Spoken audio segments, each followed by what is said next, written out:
Na ukija kwa Yanga ni taasisi mojawapo ambayo inajua kutumia vizuri social media platform kwenye kupush matukio yao na product zao. Kama juzi hapa walivyokuwa wanamtambulisha mchezaji wao Ghali Shalolile Shashaman. Media zote zilikuwa kule kuanzia kumpokea kule airport hadi makao makuu ya Yanga pale kwenye utambulisho. Hadi wenyewe Azam Media wakaomba kwenda live na Yanga pamoja kwa sababu wanajua Yanga wako vizuri kwenye digital. Lakini pia Yanga wanajua kutengeneza teaser marketing, kutengenezea hofu, hamu ya kujua, hamu ya kutamani kufahamu kwamba itakuwaje, watamtambulisha nani, jezi yao itakuwaje, yani ile hamu ya kutaka kufahamu. Na ndio maana mashabiki wa Simba ile wata player namba 6 ile muda wote walikuwa kwenye peji ya Yanga wanaangalia watamtambulisha nani, huyu namba 6 ni nani, muda wote wana ile hamu, hofu. Hasa ile hofu na hamu kwa kitaalamu tunaita FOMO, fear of missing out. Yanga wanatumia hype building strategy kwenye kutangaza matokeo yao kwenye social media. Yanga ndio timu ambayo inaweza kuwapa furaha mashabiki zake wote wa nchi nzima kwa kutumia Instagram tu, kwa kutumia posti moja tu ya Instagram.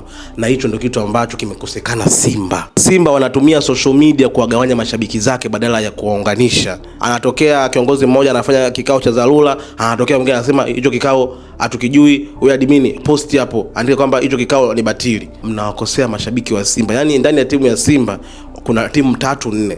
Si timu Mangungu, timu Magoli, timu Mo. Yaani wewe kama mashabiki ujue uelekee wapi. Mimi nilitegemea baada ya Simba kutambulisha jezi kule Ngorongoro ni agenda mbili tu ndo zingefuata. Agenda ya kwanza, jezi zinunuliwe kwa wingi. Angetokea kiongozi yoyote kwenye social media promote hicho kitu, jezi ziende.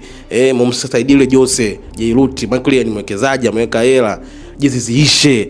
Lakini pia mngepinga vikali uuzaji wa jezi feki. Mngetumia hiyo social media zenu kupromote hicho kitu. Mngepinga vikali. Hiyo ndio ilikuwa agenda ya kwanza. Agenda ya pili ingekuwa ni Simba Day.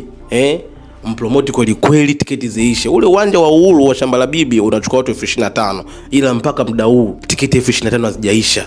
Simba Day, just imagine. Na kama unakumbukumbu vizuri Simba alikula 5 kwa Yanga. Ilikuwa hivi, ilikuwa ni kipindi kama hichi, yani viongozi wa Simba wana migogoro, wanapigana shoti wenyewe, Yanga anatumia hiyo fursa akampiga 5.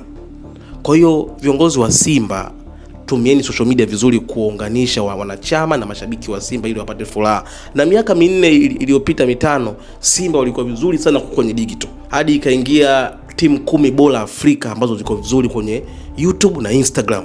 Ila angalia sasa hivi Yanga ishawapita kwa numbers. And by the way, kama unapenda news za marketing na branding kama hizi, please follow me.